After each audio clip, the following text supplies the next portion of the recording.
በዚህ ቪዲዮ ላይ ዛሬ ያመጣውላችሁ ስለ ቪዛ ቡሌቲን ነው። ቪዛ ቡሌቲን እንግዲህ ስቴት ዲፓርትመንት በየወሩ የሚያወጣው ነው ማለት ነው። በዚህ ቪዛ ቡሌቲን ላይ የተለያዩ አይነት የፋሚሊ ስፖንሰርድ ፕሪፈረንሶች በፕራዮሪቲ ዴታቸው የሚከታተሉት ነው ማለት ነው። እንግዲህ ፕራዮሪቲ ዴታቸው ከረንት በሆነ ቁጥር ለቪዛ አቬላቢሊቲ ስር ይካተታሉ ማለት ነው። ሶ ይህን እንግዲህ ለእናንተ ለማሳየት ያክል በዚህኛው ወር ላይ ማርችና ኤፕሪል ላይ ያለው የትኛው ተንቀሳቀሰ የትኛው ወደፊት ሄዶ አልሄድ የሚለው ነገር ለእናንተ ለማሳየት በዚህ መጥቻለሁ ማለት ነው። ሶ እዚህ ጋር እንደምታዩት እንግዲህ ቪዛ ቡሌቲን ብላችሁ ሰርች ብታደርጉ ጉግል ላይ እንደዚህ ያመጣላችኋል። እንግዲህ ማርችን እዚህ ጋር ከፍተውና አሳያችኋለሁ ማለት ነው። ኤፕሪልን እዚህ በሌላ ታብ ላይ ከፍቻለሁ። እሱን እያነጻጸርኩ አሳያችኋለሁ ማለት ነው፣ ሁለቱንም ማለት ነው። ስለዚህ ነገር የማታውቁ ሰዎች ካላችሁ ኦር ቪዛ ቡሌቲን የማትከታተሉ ከሆነ ምን እንደሆነ ትንሽ እዚህ ጋር ላብራራላችሁ። ፋሚሊ ስፖንሰርድ ፕሪፈረንስ የሚባሉት እንግዲህ እነዚህ የተለያዩ አይነት ፕሪፈረንሶች አሉ ማለት ነው። F1 F2A F2B F3 F4 እያሉ ይሄዳሉ ማለት ነው። ሶ F1 የሚባሉት እነማን ናቸው ለምትሉኝ ከሆነ እንግዲህ የአሜሪካ ዜጋ የሆነ ሰው ልጆቹን ለማምጣት ከፈለገ እድሜያቸው ከ21 እና 21 ዓመት በላይ ከሆኑ በኤፍ1 ስር ይካተታሉ ማለት ነው። አሜሪካዊ ዜጋ የሆነ ሰው ልጆቹ እድሜያቸው ከ21 እና 21 ዓመት በላይ ከሆኑ ማለት ነው። እነዚህም እንግዲህ ብዙ አመት ነው የሚወስደው ማለት ነው። የእነዚህኛዎቹ እድሜያቸው ከ21 ዓመት በላይ ስለሆነ ማለት ነው። ሶ ብዙ አመት ነው የሚወስደው። እሱንም ወደ ኋላ ላይ ምን እንደሆነ አሳያችኋለሁ። ሰከንድ ፕሪፈረንስ ደግሞ ያሉት F2A እና F2B ይባላሉ። ሁለት ቦታ ነው የሚካፈሉት። እነዚህ ደግሞ F2A የሚባሉት F2A ስፓውስስ ኤንድ ቺልድረንስ ኦፍ ፐርማነንት ሬዚደንት ይላል ማለት ነው። ይሄ በግሪን ካርድ ባለቤቶቻቸውና ልጆቻቸውን የሚያመጡ ናቸው ማለት ነው። በግሪን ካርድ ሶ በኤፍ2ኤ ስር እነዚህ ያሉት ምንድናቸው? እድሜያቸው ከ21 ዓመት በታች የሆኑ ናቸው። ልጆች ከሆኑ እድሜያቸው ከ21 ዓመት በታች የሆኑ ናቸው።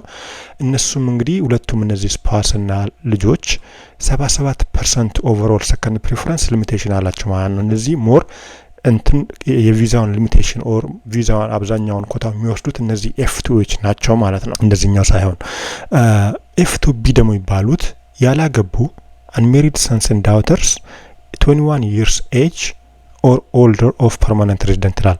ይህም እንግዲህ በግሪን ካርድ ያላቸው ቤተሰቦች ልጆቻቸው 21 ዓመትና ከ21 ዓመት በላይ ለሆኑት የሚሰጥ ማለት ነው። F2B የሚባለው ማለት ነው። እነዚህም እንግዲህ 23% ነው። የነዚህም የኦቨርኦል ሰከንድ ፕሪፈረንስ ሊሚቴሽኑ ማለት ነው 23% ነው። ሊሚቴሽኑ ቪዛው በጣም ትንሽ ነው ማለት ነው። ይሄም በጣም ብዙ አመት ይወስዳል ማለት ነው። እሱንም አሳያችኋለሁ የትኛው ፕራዮሪቲ ዴታ ኦር ደግሞ መች አፕላይ ተደረገላቸው ናቸው ቪዛ አቬላቢሊቲ ስር ያሉት የሚለውን ነገር አሳያችኋለሁ በዚህ ታይም ማለት ነው። F3 የሚባሉት ደግሞ ሜሪድ ሰንስ ኤንድ ዳውተር ኦፍ ዩኤስ ሲቲዝን ይባላሉ። እነዚህም እንግዲህ ዩኤስ ሲቲዝን የሆነ ሰው ያገቡ ልጆቹን ለማምጣት ከፈለገ በኤፍ3 ካቴጎሪ ስር ይካተታሉ ማለት ነው። እነዚህም ብዙ አመት የሚወስዱ ናቸው ማለት ነው። ብዙ ጊዜ የሚወስዱ ናቸው። ቪዛ ሊሚቴሽናቸውም በጣም ትንሽ ነው ማለት ነው። ኦልሞስት 23400 ነው። ይሄ ወርልድ ዋይድ ነው ማለት ነው የሚሰጠው ማለት ነው። በጣም ትንሽ ነው ማለት ነው። F4 ደግሞ የሚባለው ብራዘርስ ኤንድ ሲስተርስ ኦፍ አደልት ኦፍ ዩኤስ ሲቲዝን ይላል። ይሄም እንግዲህ ዩኤስ ሲቲዝን የሆነ ሰው አደልት ዩኤስ ሲቲዝን የሆነ ሰው ለእህትና ለወንድሞቹ አፕላይ አድርጎ የሚያመጡበት ፕሮሰስ ነው ማለት ነው። ይሄም ወደ 65000 ፕላስ ይላል። ይሄም አለው ማለት ነው የኮታው የሚሰጠው ማለት ነው 65000 ፕላስ ይላል። እንግዲህ ይሄ በጠቅላላ ሁሉም እነዚህ የፋሚሊ ስፖንሰርድ ፕሪፈረንስ ምን ያክል ወርልድ ዋይድ ቪዛ የሚሰጣችሁ ብላችሁ የምጠይቁ ከሆነ ወደ 200 ፋሚሊ ስፖንሰርድ ፕሪፈረንሶች 226000 ናቸው ማለት ነው። 226000 ቪዛ ወርልድ ዋይድ በየአመቱ የሚሰጠው ነው ማለት ነው። ይሄ እንግዲህ በናሽናል አክት በኢሚግሬሽን ናሽናል አክት የወጣ ነው ማለት ነው። ከዚህ ሊሚቴሽን በላይ አያልፍም። ካለፈ ወደሚቀጥለው አመት ይሸጋገራል ማለት ነው። ሶ እነዚህ ናቸው እንግዲህ ለሁሉም አገር የተከፋፈሉ እንግዲህ ስቴት ዲፓርትመንት ለሁሉም አገር የከፋፈለ አፕላይ የተደረገላቸው በየራሳቸው በተሰጣቸው ኮታ የሚመጡት ማለት ነው። ሶ እነዚህ እንግዲህ አፕላይ የተደረገላቸው ሰዎች እንዴት ነው ፕራዮሪቲ ዴታቸውን የተከታተሉ በዚህ ፕሮሰስ ውስጥ የሚያልፉት የሚለውን ነገር እንግዲህ በዚህ ማሳያችሁ ማለት ነው። ይሄ ቪዛ ቡሌቲን በየወሩ ያወጣል ማለት ነው። ለምሳሌ እንግዲህ ያው ማሳያችሁ እዚህ ጋር ማርች ላይ የወጣው ቪዛ ቡሌቲን በዚህ ማርች ላይ የወጣው እና ኤፕሪል ላይ ያወጣው ንጽጽር ምን እንደሆነ አሳያችኋለሁ ማለት ነው። ሶ F1ን ካያችሁት እንግዲህ እዚህ ጋር ማርች ላይ የነበረው F1 ኖቬምበር 22 2015 ሌላ ነገር ማሳያችሁ ኦል ቻርጀቢሊቲ ኤሪያስ ኤክሰፕት ዞስ ሊስትድ ይላል። እንግዲህ ከዚህ አራቱ ሀገር ውስጥ ውጪ ያልሆኑት ሀገራት ሁሉም እዚህ ስር ነው የሚከታተሉት ማለት ነው። በዚህ ስር እነዚህ ቻይና፣ ኢንዲያ፣ ሜክሲኮ፣ ፊሊፒንስ እነሱ የተለየ መንገድ ነው የሚታዩት ማለት ነው። ሶ ሌሎች ሀገራቶች በዚህ ስር ነው እንግዲህ እነሱን ፕራዮሪቲ ዴታቸው የሚያዩት ማለት ነው። ሶ እዚህ ቻርት ላይ እንግዲህ እንደምታዩት ከሆነ እንግዲህ ከዚች ጋር መጠቅስላችሁ numbers are authorized for issuance only for applicants whose priority date is earlier than the final action date listed below ይላል ማለት ነው። እንግዲህ ነምበርስ እንደዚህ ጋር የምታዩት አውቶራይዝድ የተደረጉ ነምበሮች ናቸው ማለት ነው። ለኢሹ ሊደረግላቸው ፋይናል አክሽን ዴት ስር ሊስትድ የገቡት ማለት ነው። ሶ እንግዲህ አሁን እዚህ ጋር ሌላ እንግዲህ ማነጻጸርላችሁ F1 የነበረው በጉግል ዳክ ላይ አደረኩት። ሶ F1 የነበረው እዚህ ጋር እንደምታዩት እንግዲህ ኖቬምበር 22 2015 ላይ ነበር።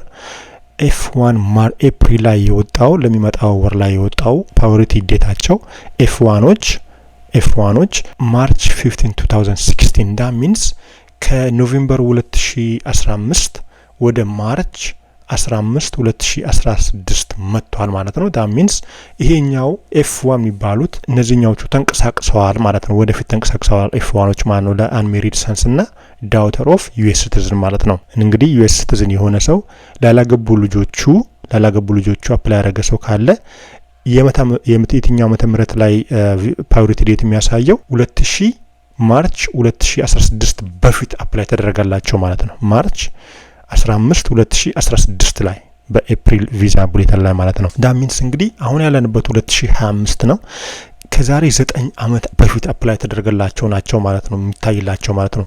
እዚህ ጋር ሌላ ነገር ምጠቅስላችሁ እንግዲህ ብዙ ምሰማው አብሶ በኢትዮጵያ ላይ ያለው ለምሰማው ይሄኛው ቪዛ ቡሌተር ዓመተ ምህረቱ ኦር ፕራዮሪቲ ዴቱ እዚህ ጋር እንደሚያሳየው ቢሆንም ነገር ግን እነሱ እየሰሩ ያሉት ኦልሞስት አንድ አመት ወደ ኋላ ያን ያክል ነው እየሰሩ ያሉት ማለት ነው። ለምሳሌ እዚህ ጋር ወይ 2015 ላይ ያሉት ማለት ነው። እዚህ ጋር 2016 ቢል የ2015 or 2014 አካባቢ ላይ ነው የሚሰሩት ማለት ነው። ቢኮዝ እነሱ ሞር ባክሎጋቸው ሞር ነው ማለት ነው። ነገር ግን ስቴት ዲፓርትመንት የሚያወጣ ቪዛ ቡሌተን ይሄን ነው የሚያሳየው ማለት ነው።